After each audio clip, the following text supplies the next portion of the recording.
ठीक है। अंतरराष्ट्रीय विकलांग दिवस कब मनाया जाता है? तो अंतरराष्ट्रीय विकलांग दिवस आपका मनाया जाता है 3 दिसंबर को।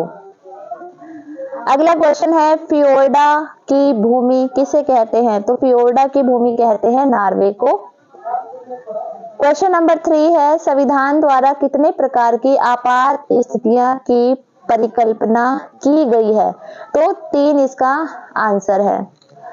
क्वेश्चन नंबर 4 है, सिंधु घाटी के लोग किस पेड़ की पूजा करते थे? तो सिंधु घाटी के लोग पीपल के पेड़ की पूजा करते थे। क्वेश्चन नंबर यहाँ पे आप लोग 5 देखेंगे कि गौतम बुद्ध ने अपना पहला उपदेश कहाँ दिया था? कहाँ दिया था? सारनाथ में। और आप लोग मुझे कमेंट करके बताएंगे कि सारनाथ कहाँ पे है।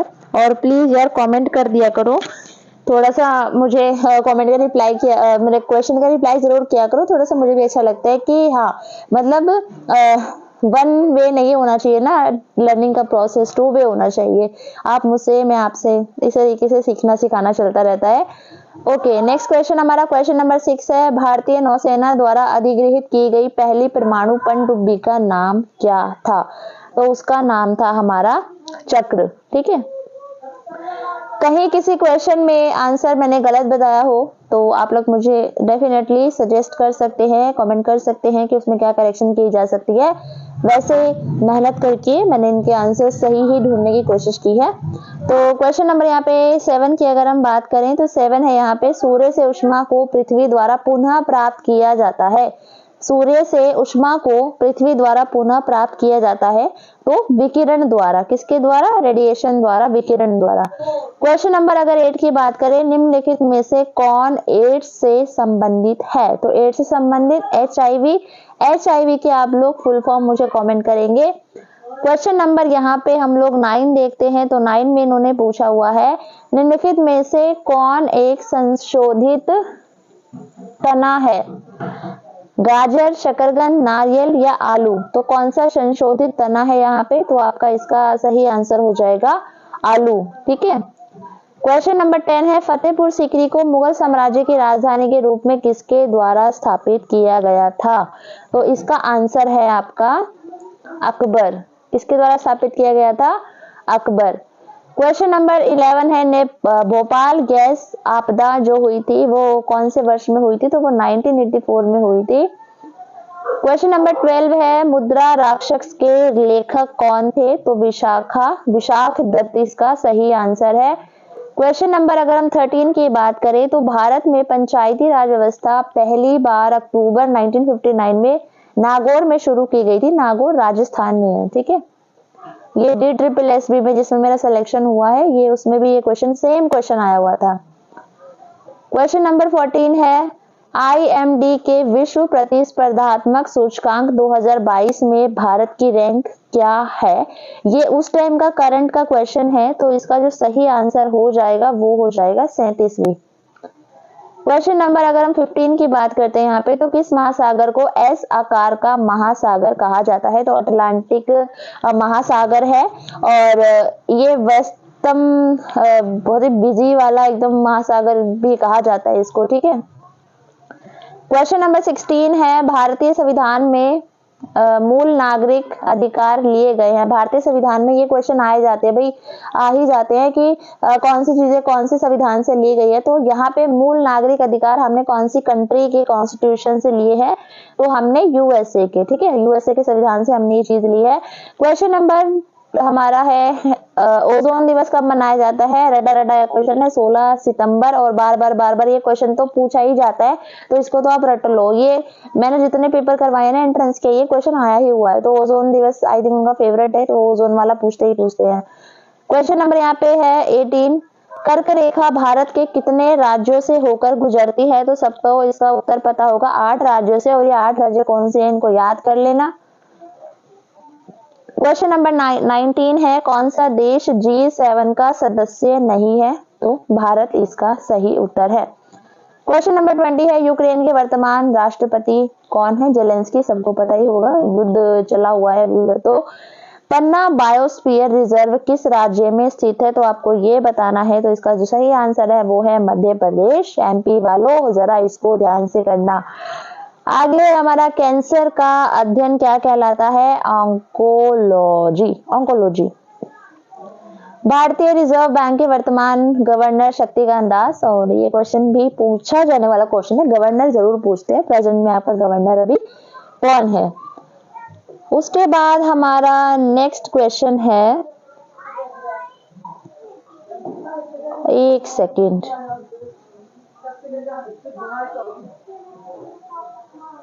ओके तो हमारा नेक्स्ट क्वेश्चन है, मौर्य वंश का अंतिम शासक कौन था।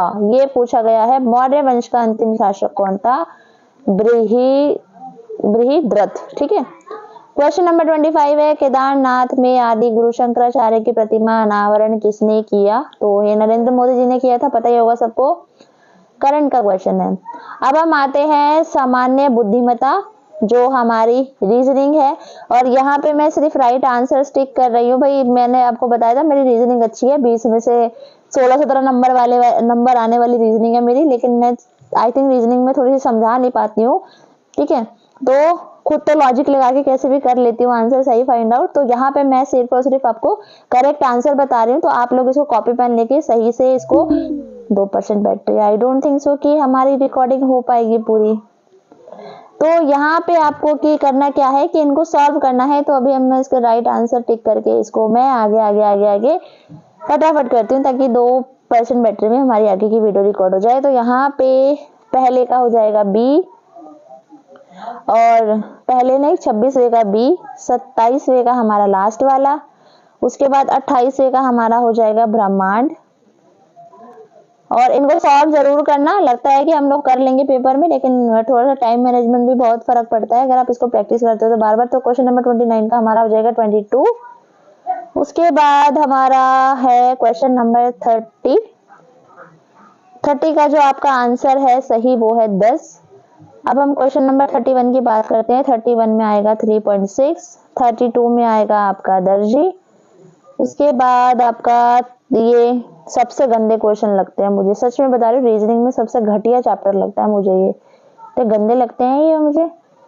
ओके, इसका 4 है। बस मुझे सीरीज अच्छी लगती है, और एक वो अल्फाबेट वाला, बस एनालॉजी वाला, और ये रिलेशन वाले तो मेरे फेवरेट है। तो क्वेश्चन नंबर 34 का आंसर आपका हो जाएगा, निर्धारित नहीं किया जा सकता। ठीक है, अब ये कैसे पता चलेगा, इसको सॉल्व करने के बाद।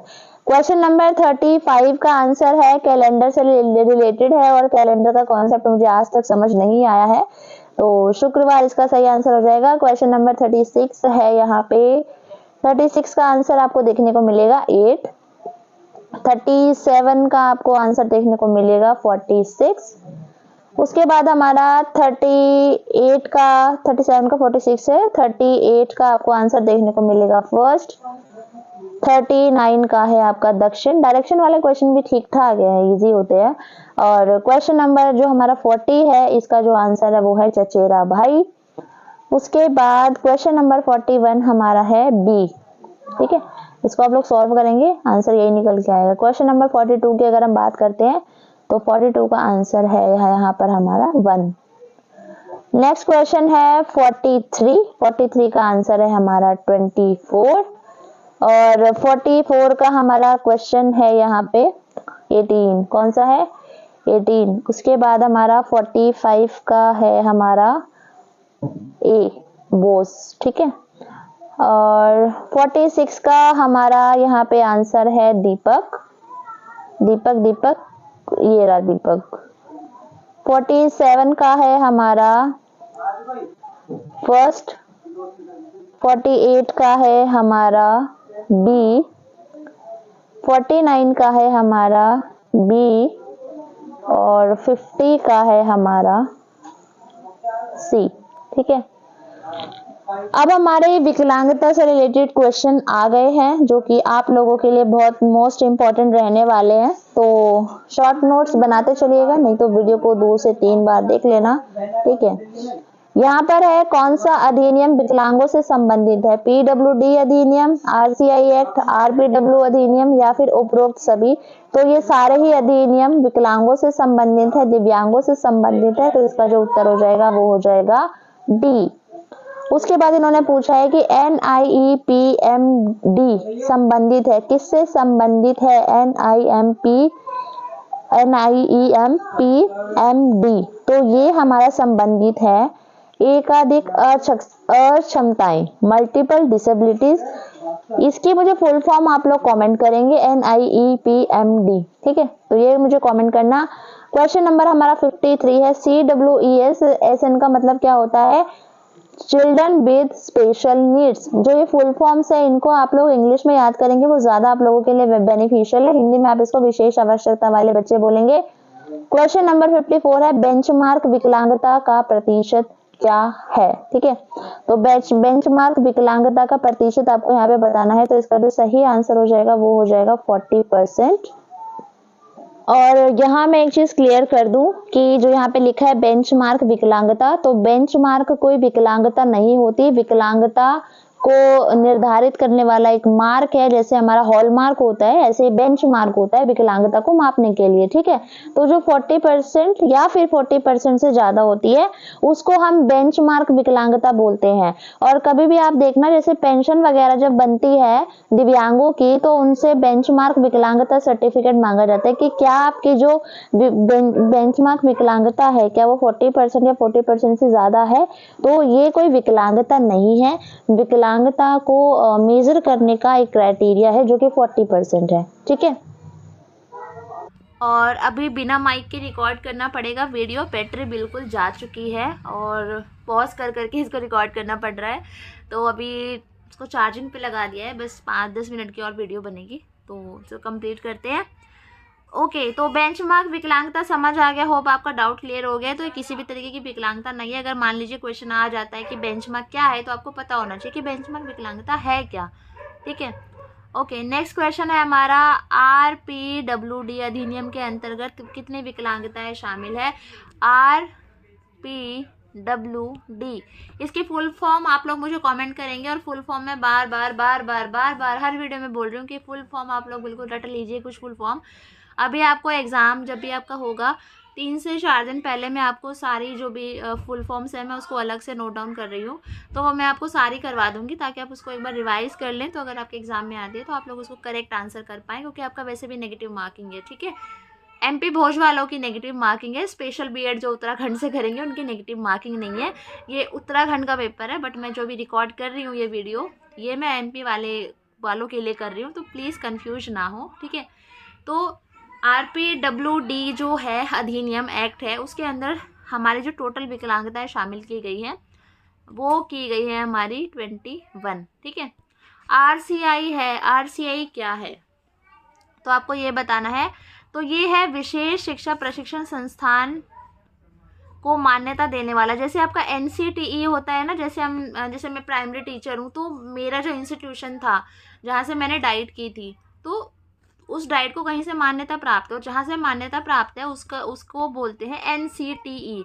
तो ऐसे ही जहाँ से आप विशेष शिक्षा, एक स्पेशल टीचर बनने के लिए जहाँ से आप कोर्स करते हो, तो उसके जो मतलब जो आपका जो कॉलेज है उसको जो मान्यता मिलती है वो मिलती है RCI से, ठीक है। तो यहाँ डाउट क्लियर हो गया। तो विशेष शिक्षक प्रशिक्षण संस्थान को मान्यता देने वाला जो इंस्टीट्यूशन होता है उसको हम RCI बोलते हैं। RCI की फुल फॉर्म एक बार मुझे कमेंट कर दो, और आज वीडियो में मुझे कमेंट दिखने चाहिए तो ही मैं नेक्स्ट वीडियो अपलोड करूँगी। आप लोग सच में यार कमेंट नहीं करते हो, प्लीज़ रिप्लाई किया करो, ठीक है। अपना भी दिमाग थोड़ा सा दौड़ाओ, सर्च करो क्या है क्या नहीं, क्योंकि जब हम खुद से करते हैं तो वो चीज़ें हमें ज़्यादा याद रहती हैं, लंबे समय तक याद रहती हैं, ठीक है। ओके, नेक्स्ट क्वेश्चन है हमारा 57, नेत्रहीनों के लिए प्रथम विद्यालय की शुरुआत हुई थी, कहाँ हुई थी? अमृतसर में। 58 है हमारा, SSA किसके अंतर्गत आता है? SSA की फुल फॉर्म है सर्व शिक्षा अभियान, और इसमें अभी वैकेंसीज निकली हुई हैं काफ़ी सारी, टीचिंग को छोड़कर। अगर किसी को करनी है तो आप लोग SSA की वेबसाइट पे जाके चेक कर सकते हैं। उसमें पियोन है, और स्वीपर है, और स्टोर कीपर है, जो ये डाटा एंट्री वगैरह होते हैं, ITs होते हैं, ठीक है, और मेंटेनेंस वगैरह है। तो काफ़ी सारी पोस्ट है। अगर आप अप्लाई करना चाहते हो तो बिल्कुल वहाँ जाके अप्लाई कर सकते हैं। आप दिल्ली गवर्नमेंट के स्कूल में फिर काम करेंगे, और ठीक है, तो ये चीज़ आप कर सकते हैं। तो यहाँ पे हमारा SSA हमारा आता है शिक्षा मंत्रालय के अंतर्गत, ठीक है, मिनिस्ट्री ऑफ एजुकेशन।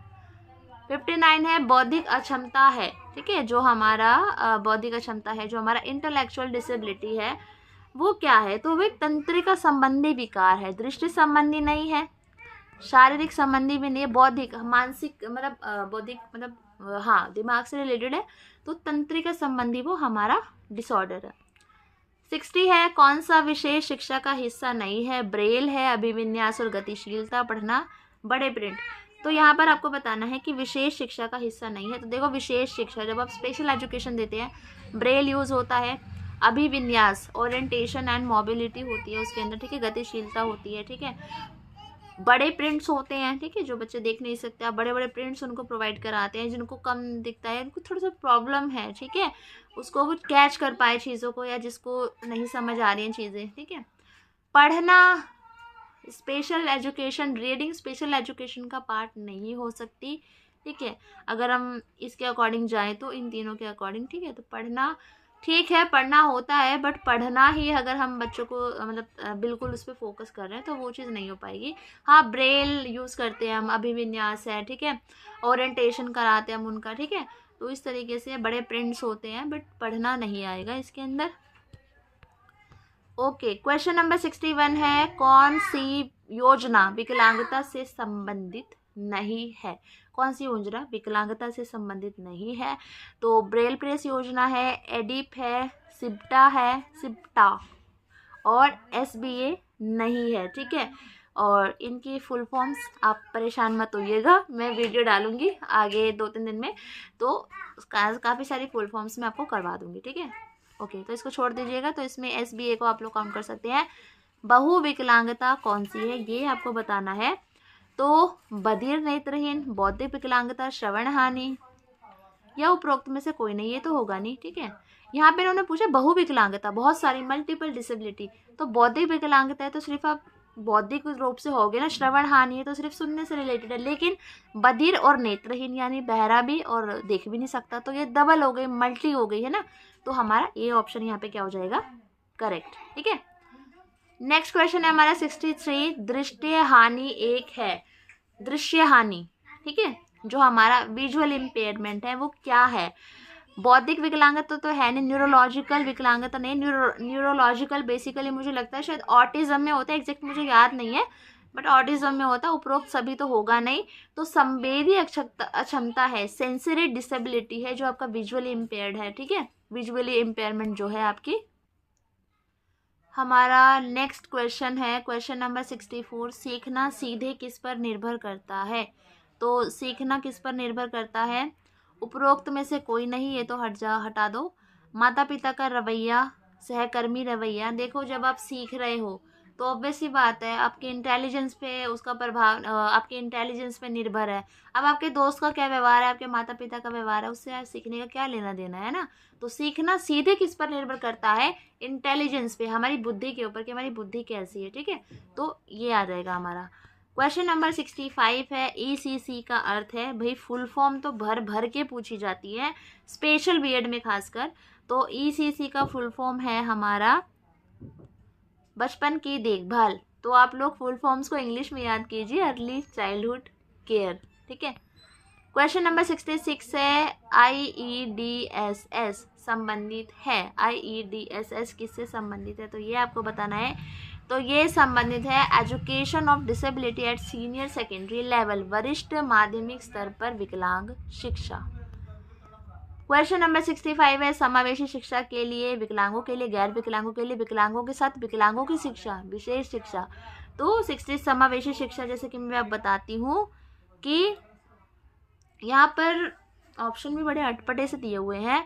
समावेशी शिक्षा के लिए है, समावेशी शिक्षा inclusive education is mean for, विकलांगों के लिए शिक्षा नहीं जी, गैर विकलांगों के लिए शिक्षा नहीं जी, विशेष शिक्षा स्पेशल एजुकेशन नहीं, ये भी नहीं होगा, विकलांगों के साथ विकलांगों की शिक्षा, बड़े कंफ्यूजिंग वाले हैं ये तो।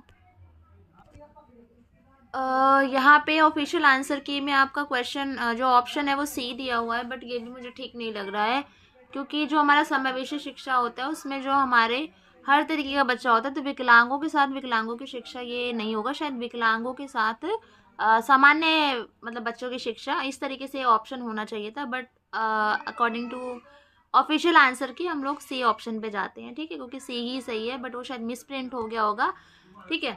क्वेश्चन नंबर हमारा 68 है, RPWD अधिनियम 2016 को अधिनियमित किया गया था, तो ये कब किया गया था आपको बताना है।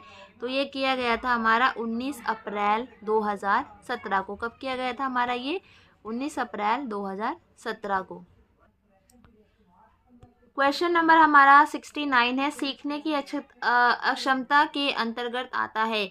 अगर बच्चा सीखने में लर्निंग डिसेबिलिटी है उसको, तो वो किसके अंदर आएगा? MS, मेंटली रिटार्डेड, एनटी की फुल फॉर्म आप लोग मुझे बताएंगे। RPWD मैं फुल फॉर्म आपसे पूछ ही रही हूँ बार बार, और PWD, ठीक है। तो किसके अंदर आएगा वो बच्चा? तो वो आपका बच्चा जो आएगा वो आएगा RPWD, ठीक है।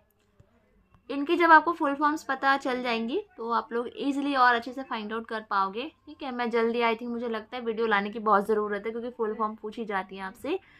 ब्रेल में बिंदु होते हैं, और इससे पहले मैं कई बार ये क्वेश्चन आपको करवा चुकी हूँ। तो 6 होते हैं, तो इसको आप रट लो अच्छे से। 6 होते हैं, क्योंकि 6 और 8 में आपको कन्फ्यूजन होगी पेपर में जाके। जैसे जिसने ये पेपर किया हुआ है उसने भी 8 लगाया हुआ है, ठीक है। तो इसको आप अच्छे से याद कर लेना। क्वेश्चन नंबर 71 है, राष्ट्र के संविधान में शामिल है। तो राष्ट्र के संविधान में नियम भी शामिल है, कानून भी शामिल है, तो A और B दोनों हो जाएगा। क्वेश्चन नंबर 72 है, भारत के नागरिक प्रतिनिधियों को, क्या लिखा है यहाँ पे इन्होंने, एक सेकंड, चयन में किस प्रकार की भूमिका निभाते हैं, ठीक है। जो भारत के नागरिक है वो प्रतिनिधियों को चयन में कैसी भूमिका निभाते हैं? प्रत्यक्ष या अप्रत्यक्ष या विनम्र या कोई भी, तो वो प्रत्यक्ष भूमिका निभाते हैं, ठीक है। हमारे बीच से ही चुन के जाता है हमारा प्रतिनिधि। सरकार के लोकतांत्रिक स्वरूप में स्वतंत्र लोगों को क्या कहते हैं? जो सरकार का जो डेमोक्रेसी होती है जहाँ पे, वहाँ पे स्वतंत्र लोगों के स्वरूप को क्या कहते हैं? तो हम उसको क्या बोलते हैं? संप्रभु। क्या बोलते हैं? सोवर्जन, संप्रभु, ठीक है। क्वेश्चन नंबर 74 है, 13 साल का बच्चा अगर किसी फैक्ट्री में काम करता है तो उसे क्या कहते हैं? तो उसको हम लोग बोलते हैं बाल श्रम। क्वेश्चन नंबर 75 है, निम्नलिखित में से कौन सा मौलिक अधिकार नहीं है? शिक्षा का अधिकार, समानता का अधिकार, शोषण के विरुद्ध अधिकार, लेकिन आपका स्वास्थ्य का अधिकार, जो हमारा C ऑप्शन है करेक्ट है। हमारा जो स्वास्थ्य का अधिकार है वो हमारा मौलिक अधिकार नहीं है। क्वेश्चन नंबर यहाँ पे अगर हम बात करें 76 की, धर्मनिरपेक्षता का मतलब है कि राज्य बढ़ावा देता है। तो राज्य, जब हम सेकुलर होते हैं तो हम लोग एक से अधिक धर्मों को हम लोग आगे क्या करते हैं? बढ़ावा देते हैं आगे, ठीक है। क्वेश्चन नंबर 77 है, स्वतंत्र भारत के दूसरे प्रधानमंत्री कौन थे? तो स्वतंत्र भारत के दूसरे प्रधानमंत्री आपको बताना है, तो वो थे हमारे लाल बहादुर शास्त्री जी। क्वेश्चन नंबर 78 है, डैश वर्ष की आयु के बीच सभी बच्चों को शिक्षा के अधिकार का प्रयोग करना चाहिए। तो 6 से 14 वर्ष, ठीक है। तो ये आपको पता ही होगा। क्वेश्चन नंबर 79 है, मुस्लिम लीग के निम्नलिखित में से किस अधिवेशन में मोहम्मद अली जिन्ना ने फूट डालो और छोड़ो के नारे का आविष्कार किया था? फूट डालो और छोड़ो, ये नारा कब दिया गया था मोहम्मद अली जिन्ना द्वारा? तो ये दिया गया था कराची सत्र 1943 में। क्वेश्चन नंबर 80 की बात करें तो राष्ट्रीय विकास परिषद की स्थापना थी, कब हुई थी राष्ट्रीय विकास परिषद की स्थापना? 6 अगस्त 1952। क्वेश्चन नंबर 81 है, भारत के पहले ब्रिटिश गवर्नर जनरल कौन थे? कौन थे भाई, कौन थे? Warren Hastings. क्वेश्चन नंबर 82 है, एंग्लो रूसी कन्वेंशन पर किस वर्ष हस्ताक्षर किए गए थे? 1907 में। क्वेश्चन नंबर 83 है, साइमन कमीशन किस वर्ष भारत पहुंचा? ये इंपॉर्टेंट क्वेश्चन है भाई, जो इंपॉर्टेंट बोल रहे हो ना उनको और अच्छे से कर लेना। ये क्वेश्चन ऐसे ही पूछे ही जाते हैं, कुछ तो बिल्कुल कॉमन है वो पूछे ही जाते हैं। तो B वाला आपका सही हो जाएगा 1928। क्वेश्चन नंबर 84 है हमारा, 18वीं सदी के भारत में निम्नलिखित में से कौन कपड़ा उद्योग का एक महत्वपूर्ण केंद्र नहीं था? तो नहीं इन्होंने पूछा है, तो हमारा ढाका था, सूरत था, मदुरै था, लेकिन कालीकट हमारा नहीं था। कालीकट कहाँ पे है ये आपको मुझे कमेंट सेक्शन में बताना है। तो क्वेश्चन नंबर हमारा 85 है, सुभाष चंद्र बोस कोलकाता नगर निगम के मेयर कब बने? तो ये बने थे हमारे 1930 में, और महात्मा गांधी जी को राष्ट्रपिता कहकर भी सुभाष चंद्र बोस ने पुकारा था। और सुभाष चंद्र बोस की मैंने अभी एक बुक पढ़ी है रिसेंटली, बहुत ही अच्छी बुक है, और लेकिन वो मैं लाइब्रेरी में रिटर्न करके आ गई, तो मैं उसका राइटर नहीं पता, वरना मैं आपको भी रिकमेंड करती। तो मतलब ऐसे रोंगटे खड़े हो गए बिल्कुल, ऐसे उनकी मतलब उनके बारे में जान करके, अच्छा ऐसा हुआ था ऐसा हुआ था, मतलब बहुत बढ़िया बुक थी। और एक होता है कि आप जनरली ऑब्जेक्टिव टाइप क्वेश्चन कर रहे हो, और एक जब आप कोई स्टोरी पढ़ते हो ना, तो आपकी जीके और अच्छी होती है। तो आप लोग कोशिश कीजिए, टाइम निकालिए और कुछ बुक्स आप ज़रूर पढ़िए।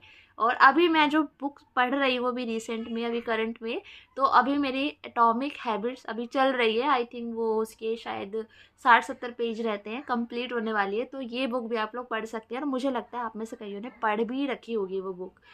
ओके, क्वेश्चन नंबर हमारा 86 है, दो बिंदुओं से कितनी रेखाएं खींची जा सकती है? तो 2 बिंदुओं से एक रेखा खींची जा सकती है। क्वेश्चन नंबर हमारा 87 है, गणित का जनक किसे माना जाता है? किसे माना जाता है गणित का जनक? माना जाता है कपिल देव को? नहीं, पाइथागोरस को। ओके, क्वेश्चन नंबर 88 है, निम्नलिखित में से कौन एक महान गणितज्ञ और खगोल शास्त्री थे? मैथमेशियन और एस्ट्रोनॉट कौन थे? तो ये थे हमारे आर्यभट्ट। कौन थे? आर्यभट्ट। 89 है हमारा, गणित की कौन सी शाखा अज्ञात राशियों को दर्शाने के लिए प्रतीकों का उपयोग करती है? तो बीज गणित, ठीक है, जो हमारा अलजेब्रा होता है, मान लो x मान लो y, ठीक है, ऐसे इस तरीके से जो क्वेश्चंस होते हैं वो हमारे अलजेब्रा में होते हैं। निम्नलिखित में से किसने बीजगणित का आविष्कार किया? किसने बीजगणित का आविष्कार किया था? तो ये किया था भास्कर जी ने। क्वेश्चन नंबर हमारा 91 है, नॉट किसकी इकाई है? नॉट हमारी गति की इकाई है, ठीक है। क्वेश्चन नंबर 92 है, निम्नलिखित में से कौन सा इंसुलेटर का उदाहरण है? तो कौन सा इंसुलेटर का उदाहरण है? तो यहाँ पे इसका जो आंसर हो जाएगा वो हो जाएगा हीरा। क्वेश्चन नंबर 93 है, मानव शरीर में कौन सा अंग जल संतुलन के लिए जिम्मेदार है? तो गुर्दा इसका सही आंसर हो जाएगा। आसपास का शोर आपको बहुत डिस्टर्ब कर सकता है, मैं क्या करूं, मैं ऐसी गली में रहती हूँ जहाँ पे शोर आई थिंक मुझे लगता है रात को, तो फिर वही है, रुक जग के मुझे वीडियो बनानी पड़ेगी। और अभी मैं सोच रही थी एक वीडियो रिकॉर्ड करके मैं सो जाती हूँ, बट ये आप हल्ला सुन सकते हो, ये देखो, ये बहुत चिल्लाते हैं लोग, मतलब गेट बंद है, अंदर का स्टिल आवाज़ आ रही होगी आपको। कोई नहीं, थोड़ा मैनेज आप कीजिए, थोड़ा मैनेज मैं कर रही हूँ। तो क्वेश्चन नंबर 94 यहाँ पे है आपका, निम्नलिखित में से कौन से जानवर अंडे नहीं देता है? तो अरे ये तो इतना इजी क्वेश्चन है, बंदर अंडे थोड़ी देता है ना।